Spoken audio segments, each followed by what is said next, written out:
The crystal wine glasses chimed with a clarity that felt obscene, a sound too pure for the gilded cage this house had become. It was my late husband's 80th birthday, or what would have been. My son, Robert Jr., and his wife Amelia had decided to turn it into a legacy celebration, which was their polished term for a networking event disguised as a memorial. I sat at the far end of the long mahogany table, a ghost at my own feast, the velvet of my old dress feeling thin and worn against the opulence of the room. The air was thick with the scent of expensive perfume and roasted duck, a smell so rich it made my stomach clench.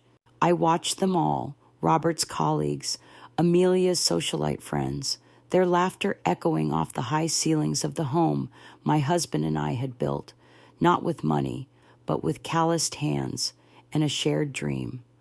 My son stood, raising his glass. "To my father," he said, his voice smooth and confident, the voice of a man who had never known a day of true hardship, a man who built an empire from nothing, a true titan.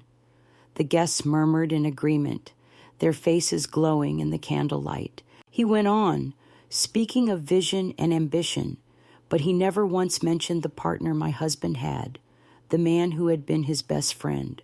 He never mentioned the nights I'd spent balancing the company ledgers by the light of a single lamp while he slept. He never mentioned that the nothing he spoke of was, in fact, everything we had. I remained silent, a small, still point in a swirling galaxy of self-congratulation. Amelia, catching the eye of a woman dripping in diamonds across the table, laughed lightly. "Oh, you're looking at Eleanor," she said, her voice carrying across the table with the casual cruelty she had perfected. "She's a dear, really. Robert Sr. took such good care of her. We try to do the same, of course." The woman smiled a polite, pitying smile. Amelia leaned in, lowering her voice just enough to make it feel like a shared secret, yet loud enough for me and everyone nearby to hear. "Honestly, she's just our charity case now, a sweet little relic we keep around for sentiment's sake." The words hit me not like a slap, but like a slow, creeping frost. The air in my lungs turned to ice. I saw the glances exchanged, the small, knowing nods. They were not just seeing a widow. They were seeing a burden, a piece of antique furniture that no longer fit the decor. My son, my Robbie, heard her. I saw it in the slight flicker of his eyes. He heard the dismissal, the condescension, the absolute erasure of my life's work, and he did nothing. He simply took a sip of his wine, the ruby liquid catching the light, and smiled at his wife as if she had just paid him the highest compliment. I felt a tremor start in my hands, but I willed it to stop. I placed them in my lap, my knuckles white, as I gripped the worn fabric of my dress. I did not cry. I would not give them the satisfaction of my tears. Instead, I lifted my chin, met Amelia's gaze across the flickering candles, and offered her a small, tight smile, a smile that held 50 years of memory, of sacrifice, of a truth she could not possibly comprehend. She looked away first, dismissing me once more, but it was too late. In that moment, something inside me, something I thought had long since turned to dust, began to harden into steel. They wanted me to be a relic. They were about to find out that some relics are not meant for display. Some are meant to bring down the whole museum. I waited for the toasts, my smile fixed in place because I knew a secret my husband had entrusted to me on his deathbed, a truth so potent it could turn their glittering empire to ash. And tonight, in his memory, I would finally light the match. It wasn't always this way. This house, now a showroom for Amelia's ambition, was once filled with the smell of sawdust and fresh paint. Robert and I bought the land in the late 1960s, a wild, overgrown patch of Texas dirt that everyone else thought was worthless. But Robert saw potential. He had a partner then, Arthur Vance, a man with a heart as big as the Texas sky and a laugh that could shake the dust from the rafters. They were inseparable, two sides of the same coin. Robert was the architect, the visionary with blueprints in his eyes. Arthur was the foundation, the steady hand who could charm a deal out of a stone-faced banker and work a crew from dawn until dusk. They started Hawthorne Vance Construction with a handshake and a shared bank account that held less than $1,000. Our first office was the kitchen table in our tiny rented apartment. I was their bookkeeper, their secretary, their late-night coffee maker. I remember the three of us hunched over ledgers, the numbers swimming before my eyes, while our little Robbie slept in a crib in the next room. I'd type invoices with one hand and rock his crib with the other. Amelia, with her manicured nails and her talk of charity cases, could never imagine the grit it took. She couldn't imagine a life where a new dress was a luxury you didn't even dream of, where dinner was often just beans and rice so that we could afford another ad in the local paper. I gave up my own career as a teacher to support their dream. I poured every ounce of my energy into that company, believing that we were building something not just for us, but for Arthur and his family too. His wife, Mary, was my dearest friend. Our children grew up together, playing in the dusty construction sites that would one day become sought-after suburban homes. The company grew, slowly at first, then with a sudden ferocious momentum. They landed a big contract, a whole subdivision, and suddenly the numbers on the page had more zeros than I'd ever seen. Robert was brilliant, a genius at design and efficiency, but it was Arthur's integrity, his reputation for being a man of his word, that truly sealed their success. People trusted Arthur. They trusted Hawthorne Vance because he was its face. For years, we were a family, all of us. We celebrated birthdays together, mourned losses together. When Mary fell ill, I was the one who sat by her bedside, holding her hand, while Arthur and Robert worked to keep the business afloat. I promised her I would always look out for her family, just as she had always looked out for mine. But success, I learned, has a shadow. As the money poured in, I saw a change in my husband, a new hunger. He started talking about legacy, about building something that would last for generations. He started seeing Arthur not as a partner, but as a weight. Arthur was cautious. He wanted to grow steadily, to ensure their employees were treated like family. Robert wanted to expand, to take risks, to conquer.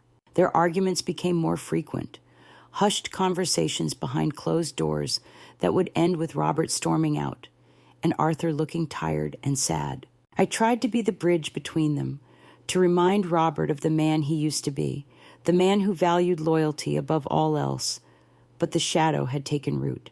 I watched, helpless, as the man I loved began to walk a path I could no longer recognize, a path that would eventually lead to a fortune built on a whispered lie and a broken promise.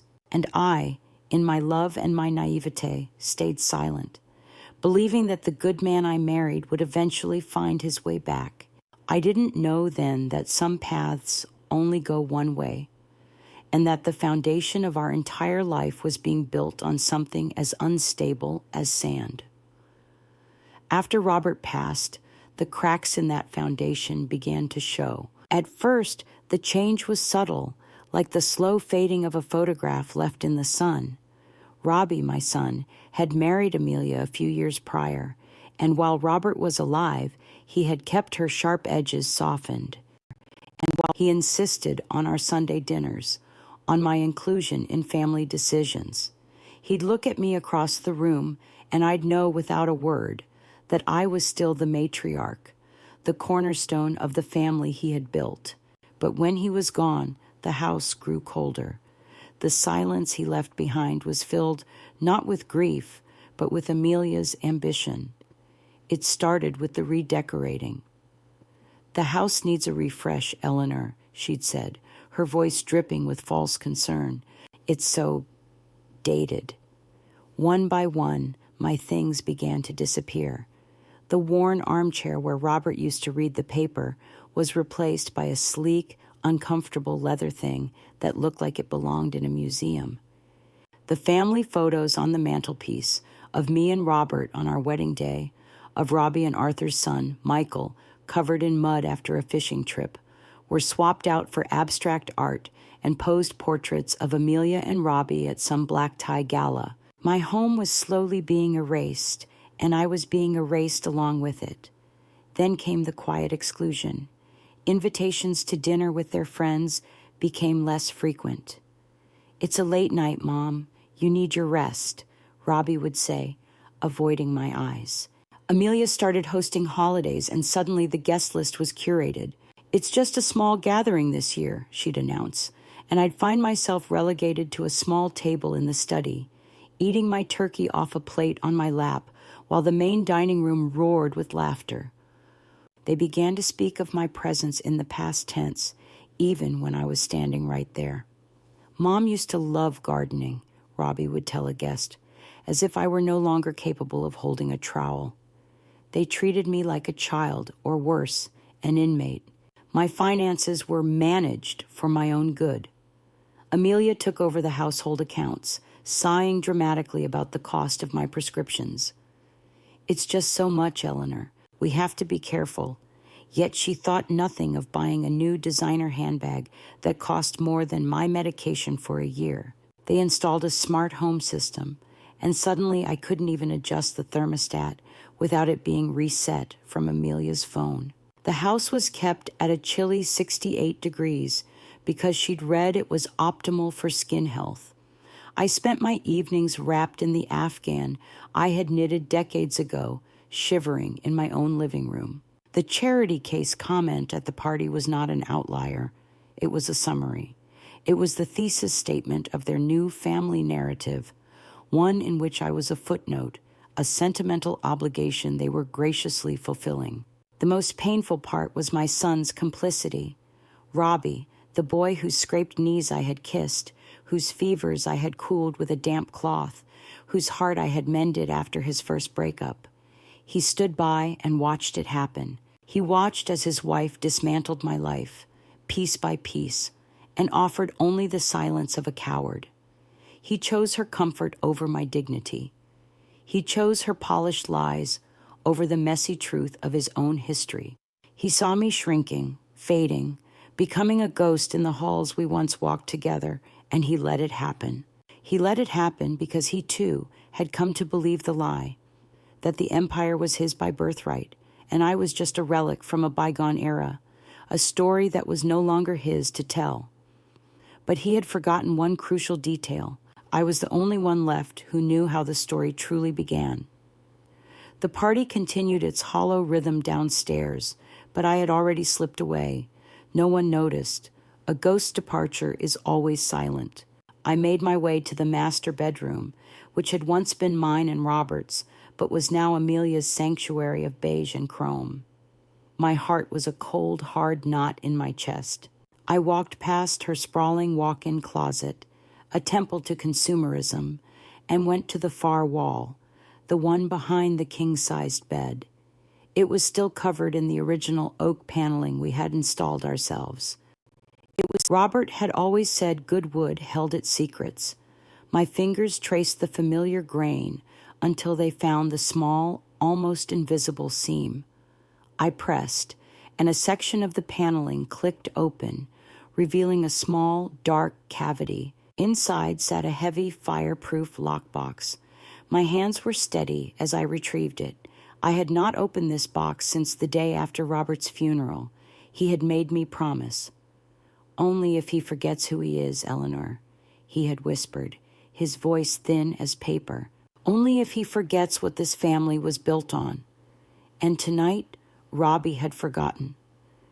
I carried the box to the small guest room they had assigned me, a room that felt more like a storage closet for unwanted furniture. I sat on the edge of the bed, the mattress sighing under my weight, and turned the key. The lid opened with a soft groan. Inside, Resting on a bed of faded velvet was not jewelry or cash, but a single thick manila envelope, yellowed with age. My name was written on the front in Robert's familiar, sprawling script. With a deep breath, I broke the brittle wax seal. The first document was the original partnership agreement for Hawthorne Vance Construction, dated 1968. It clearly stated a 50-50 split of all assets and profits between Robert Hawthorne and Arthur Vance. My fingers trembled as I unfolded the next document. It was a letter, several pages long, written by Robert just a month before he died. "My dearest Eleanor," it began, "if you are reading this, it means I have failed. I have failed as a husband, as a friend, and as a man. And it means our son has forgotten the difference between ambition and avarice. The guilt of what I did to Arthur has been a sickness in my soul for 30 years. He trusted me. Mary trusted you, and I betrayed them both." The letter went on to detail, in excruciating clarity, how he had systematically pushed Arthur out. He had created a separate holding company, funneled profits into it without Arthur's knowledge, and then presented Arthur with cooked books that showed the company was on the verge of bankruptcy. He convinced his best friend to sell his 50% share for a pittance, a lifeline to save him from financial ruin. Arthur, believing his friend, signed everything away to protect his family, walking away with almost nothing while Robert secretly consolidated the entire thriving enterprise under his sole ownership. I told myself it was for our family, for Robbie. The letter continued. I told myself I was the visionary and Arthur was holding us back. But that was a lie I spun to justify my own greed. The Hawthorne fortune is a monument to that lie. It is built on the ruins of a friendship I destroyed. At the bottom of the envelope was one last thing: a ledger, a meticulously kept record of all the diverted profits, with calculations of what Arthur's 50% share would have been worth year after year, compounded with interest. The final number was staggering, enough to shatter the very foundations of the life my son and his wife so proudly displayed. Robert had left me the truth, a weapon forged from his own guilt. He had given me the power to either protect his lie or to honor his final, desperate wish for redemption. For years I had chosen to protect his memory, to let the secret die with him. But tonight, listening to my life's work being dismissed as charity, I knew that protecting his memory was no longer the same as protecting his honor. The truest way to honor him now was to expose the truth he was too weak to face in life. I placed the letter and the ledger back into the envelope, my movements deliberate and calm. A strange sense of peace washed over me, the kind that comes only after a storm has passed and you can finally see the path ahead. I was no longer a ghost in this house. I was a custodian of its history, and judgment was long overdue. I walked back downstairs, the envelope tucked securely inside my clutch. The party was beginning to wind down. Small groups of guests stood in clusters, their laughter sounding forced and brittle in the cavernous rooms. Amelia was holding court near the fireplace, her voice animated as she described an upcoming trip to Tuscany. Robbie stood beside her, a fixed smile on his face, but his eyes were distant, empty. I moved through the room, a polite, invisible smile on my own face, and made my way to the secluded study. The door clicked softly shut behind me. I sat down in Robert's old leather chair, the worn material cool against my skin, and pulled out my small, simple cell phone. My fingers scrolled through the contacts until I found the name, Clara, Arthur's daughter. We hadn't spoken in years, not since her father's funeral, but I had kept her number, a relic of a friendship I had mourned in silence. Mary, her mother, had died of a broken heart. I was sure of it, just 2 years after Arthur lost the company. Arthur himself had followed a few years later, a man diminished by a betrayal he never fully understood. My thumb hovered over the call button. My heart hammered against my ribs. This was the point of no return. Once this call was made, the carefully constructed world of Hawthorne Enterprises would begin to crumble. I thought of Robbie, of the life I had wanted for him, a life of integrity and honor. I thought of Amelia with her casual cruelty and her hollow values. They had built their throne on a foundation of lies, and it was time to kick it out from under them. I pressed the button. It rang 3 times, each one a lifetime. Then a voice, hesitant and unfamiliar after so many years. "Hello? Clara? It's Eleanor Hawthorne." There was a sharp intake of breath on the other end. "Eleanor," she said, her voice a mixture of shock and something else, something I couldn't quite place. "It's been a very long time." "I know, my dear, and I am so sorry for that," I said, my own voice quiet but firm. "I'm calling because there is something you need to know, something your father deserved to know." I didn't go into detail. I didn't need to. I just needed to plant the seed. "I can't speak long, but things are about to change. A great injustice was done to your family, and I am going to make it right, starting tonight." I could hear her quiet confusion, the questions forming in her mind. "Eleanor, what are you talking about?" "Stay by your phone, Clara," I said, cutting through her confusion with a newfound authority. "And perhaps call a lawyer. I believe you will be hearing from my son's legal team very soon. They will be making you an offer you are owed. A very, very large offer." I ended the call before she could respond, my hand steady.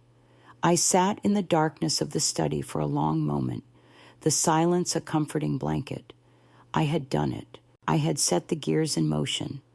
I stood up, smoothed my dress, and opened the study door. The party was thinning out, but the family, the core of this charade, was still gathered. They were preparing for the final toasts of the evening. Perfect timing. I walked back into the living room, my clutch held tight in my hand, my smile no longer a mask of pain, but a promise of the reckoning to come. The remaining guests, mostly close family and a few of Robbie's most important business associates, gathered in a loose circle. The air was sleepy with wine and contentment. Amelia, ever the gracious hostess, clinked a spoon against her glass to get everyone's attention. "If I could have a moment," she began, her smile radiant. "I just want to thank you all for coming to honor the incredible legacy of Robert Hawthorne Sr. He was a visionary, and Robbie is carrying that torch with such strength and integrity." She looked at my son with adoration, and he preened under her gaze. "To my brilliant husband, and to the future of Hawthorne Enterprises." "To the future," the guests echoed, raising their glasses. Robbie spoke next, his toast full of corporate buzzwords and vague platitudes about his father's genius. He spoke of growth, of acquisitions, of the bright future he was building. As he spoke, he gestured around the room, at the art on the walls, at the chandelier glittering above us. The room. "My father built all of this," he declared, "on the bedrock of his own hard work and singular vision." That was my cue. As the polite applause died down, I cleared my throat. It was not a loud sound, but in the ensuing quiet, it was enough. All eyes turned to me. I saw the flash of annoyance in Amelia's face, the wary tension in Robbie's shoulders. They expected me to say a few sentimental, forgettable words and then fade back into the wallpaper. "I'd like to say something as well," I said, my voice surprisingly steady. I didn't stand. I remained seated, a quiet queen on a humble throne. It's true that my husband, Robert, was a brilliant man, a visionary, as you said, Robbie, but he would be the first to tell you that he did not build this empire alone. I let that hang in the air for a moment. I saw Robbie shift uncomfortably. Amelia's smile was frozen on her face. There was another man, I continued, my gaze sweeping over the guests before landing squarely on my son, a man whose name has been forgotten in this house, but without whom none of this would exist. His name was Arthur Vance. He was my husband's partner and his best friend. A few of the older guests murmured, a flicker of recognition in their eyes. Robbie's face had gone pale. They started with nothing but a shared dream. Arthur was the heart of that company, just as Robert was its mind. He was the one who built the relationships, whose integrity was the bedrock of their success. He poured his life into Hawthorne Vance construction. I paused, then reached into my clutch and pulled out the thick, yellowed envelope. I held it up for all to see. My husband left me this letter, I said, my voice ringing with a new and unfamiliar power. A confession.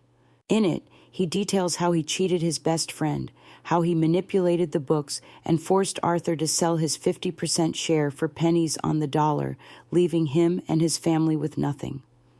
A collective gasp went through the room. Amelia looked like she had been struck by lightning. Robbie was staring at the envelope as if it were a venomous snake. This fortune, I said, my voice dropping to a near whisper, but carrying to every corner of the silent room. The one you all toast to tonight is built on a lie. It is the fruit of a poisoned tree. My husband lived with that guilt until the day he died. He asked me, in this letter, to one day make it right. I looked directly at Robbie, my own son. He said to do it if you ever forgot what this family was truly built on. And tonight, son, you forgot. You and your wife, with your talk of charity cases and your dismissal of the past, you have forgotten everything that matters. I placed the envelope on the table in front of me with a soft, final thud. So the toasts are over, the party is over, and as of tonight, the lie is over too. The silence in the room was absolute, broken only by the sound of Amelia's sharp, panicked breathing. The empire was built on sand, and the tide was finally coming in. The silence that followed my words was a living thing, thick and suffocating. It was broken by the sound of a wine glass slipping from a guest's hand and shattering on the marble floor. No one moved to clean it up. The guests, who moments before had been laughing and toasting, now looked like they had stumbled into a funeral. They began to murmur excuses, their eyes darting between me, the envelope on the table, and Robbie's ashen face. "It's getting late," one man said, grabbing his wife's arm. "We should be going." Within minutes, the room emptied, the guests fleeing the scene of the crime as if the truth itself were contagious. Soon it was just the three of us left in the cavernous living room, surrounded by the remnants of a party that now felt like a wake. Surrounded the half-eaten food, the abandoned glasses, the glittering chandelier, it all seemed like a gaudy stage set for a tragedy. Amelia was the first to speak, her voice a venomous hiss. "How could you?" she spat, her face twisted with a rage that eclipsed her shock. "How could you humiliate us like that, in front of everyone, our friends, our colleagues? You have ruined us." "I have ruined nothing," I replied, my voice calm and even. "I have simply told the truth, something this house hasn't heard in a very long time." Robbie finally found his voice, though it was weak and trembling. He sank into a chair, running his hands through his hair. "Mom, is it true? What you said?" He looked at me, his eyes wide with a desperate, childlike hope that I was lying. I pushed the envelope across the table toward him. "Read it for yourself. Read your father's words." He stared at it, unable to touch it. "No," he whispered. "He wouldn't. He couldn't have." "He did," I said, the words falling like stones into the quiet room. "He did it for you," he told himself. "So you could have all this." I gestured around at the opulent prison they had built. "So you could become a man who allows his wife to call his own mother a charity case." That struck him. He flinched as if I'd slapped him. Amelia, however, was past shame. She was in survival mode. "This is insane," she said, pacing back and forth. "Even if it's true, what does it matter now? Arthur is dead. His family is gone. This is our money, our life. You have no right." "I have every right," I said, standing for the first time. I felt a strength I hadn't felt in years flow through me. I have the right of a wife who watched her husband lose his soul to greed. I have the right of a friend who promised another woman on her deathbed that I would look after her family. And I have the right granted to me by your father himself. I looked at Robbie, whose head was now in his hands. "This isn't about ruining you. This is about redemption. Your father's, and maybe, if you're lucky, your own."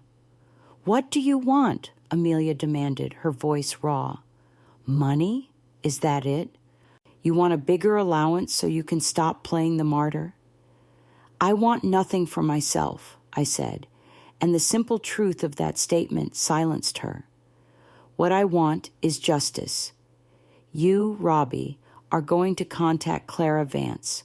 You are going to apologize on behalf of your father, and you are going to give her family what they were cheated out of." "What?" Robbie looked up, his face a mask of disbelief. That's impossible. That would be half the company. We'd be wiped out." "Not wiped out," I corrected him. "You would be left with exactly what you were always meant to have, 50%, the half that was honestly earned. You will do this, or I will hand this envelope over to the press and to the best litigation lawyer in Texas. I will let the world know that Hawthorne Enterprises is a house of cards built on theft and deceit. The choice is yours. You can save half your fortune and what little is left of your family's honor, or you can lose everything."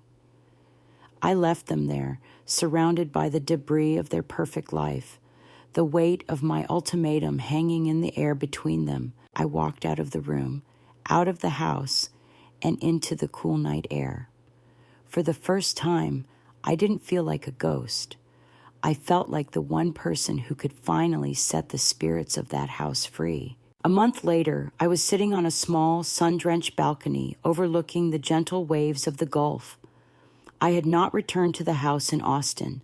I had packed a single suitcase and moved into a modest condominium in a quiet coastal town, a place that smelled of salt and possibility. The air here was clean. It held no ghosts. My new home was simple, furnished with second-hand pieces that had their own stories, none of which were mine. It was a blank slate, and at 78 years old, I had never felt more ready to write a new chapter. The first check had cleared. Robbie, to his credit, had not fought me. After a week of frantic calls with lawyers and accountants, he had done exactly as I'd said. He had called Clara Vance. He had confessed, as I'd said. He had begun the process of transferring 50% of the company's assets to a trust for her and her family. The news had sent shockwaves through the Austin business community, but I had insulated myself from the fallout. It was their storm to weather, not mine. This morning, Clara had called me. Her voice, once so hesitant, was now full of a strength that brought tears to my eyes. She told me she was using the money to start a foundation in her father's name, one that would provide grants and mentorship to young, ethical entrepreneurs. "You've given him his name back, Eleanor," she said. "You've given us all our story back." We spoke for an hour, two women connected by a history of loss and a future of restoration. As I hung up, my own phone rang again. It was Robbie. He called me every Sunday now. Our conversations were stilted, awkward, but they were a start. He never spoke of Amelia. I heard through a cousin that she had left him, unable to handle the social fallout and the sudden downsizing of her life. Robbie was alone in that big, half-empty house, forced to confront the man he had become. "Hi, Mom," he said, his voice quiet. I wanted to tell you something. I was going through some of Dad's old things in the study. I found a box of his. In it were all the letters Arthur had written to him over the years. Even after everything, he kept them. He paused, and I heard him take a shaky breath.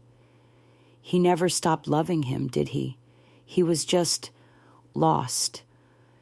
Yes, son, I said softly. He was lost, and I think for a long time, so were you. I know, he whispered. I'm trying to find my way back. The company, it's smaller now, but it feels cleaner. I'm meeting with Clara's foundation next week. I'm going to volunteer as a mentor. A small, genuine smile touched my lips. Your father would be proud of that, Robbie. Truly proud. We said our goodbyes, and I sat on my balcony, watching a pelican dive for its breakfast. I thought about the word legacy. Robbie and Amelia had thought it was about money, power, a name etched on a building. They hadn't understood that a true legacy is not what you own, it's what you give back. It's the integrity you pass down, the wrongs you right, the truths you have the courage to speak. My husband had failed in life, but in leaving me that letter, he had given both of us a chance at redemption. I had not just been a charity case. I had been his final, desperate act of grace. I was his true legacy. And in that quiet, sunlit moment, I finally felt at peace. The House of Hawthorne had been built on a lie, but it had been rebuilt on a foundation of truth, and that was a home I was finally proud to have been a part of.